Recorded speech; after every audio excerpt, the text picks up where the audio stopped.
লাগিব নে নাই? বাইদেউ বনাব লাগিব। কোন কোন আছে সেলফ হেল্প গ্ৰুপত চাওঁ? কোন কোন আছে আত্মসহায়ক গ্ৰুপৰ মেম্বাৰ?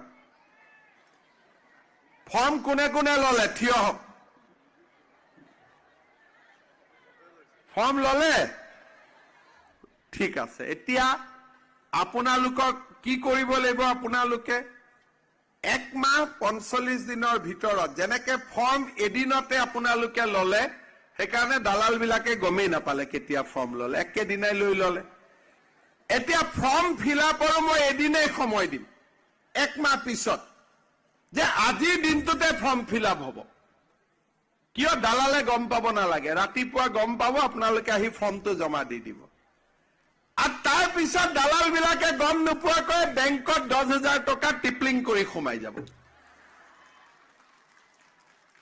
এই 10,000 টকা যেতিয়া আপোনালোকে ভাল কৰি খৰচ কৰিব, তেতিয়া মই বেংকক কম যে আপোনালোকে 12,500 টকা আই মাতৃসকলক লোন দিয়ক, আৰু নতুনকৈ 12,500 টকা মই আপোনালোকক আকৌ বিনামূলীয়াকৈ বেংকৰ একাউণ্টত দি দিম। তাৰমানে 25,000 হৈ গ'ল।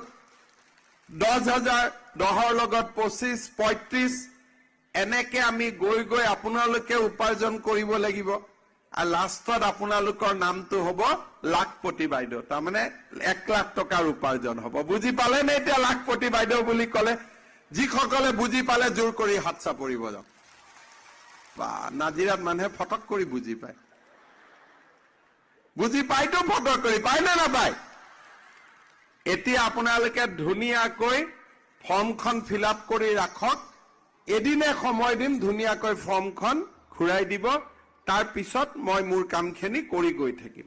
39 লাখ মহিলা দিব যাওঁতে 4,000 কোটি টকা লাগিব, 3,900 কোটি। তথাপিতো আমি যেনে তেনে কষ্ট কৰি দিম, কাৰণ আমি আই মাতৃসকলক ঘৰৰ পৰিয়ালটোক সুবিধা দিব পাৰে। উন্নতি বিচাৰো, যাতে আই মাতৃসকলে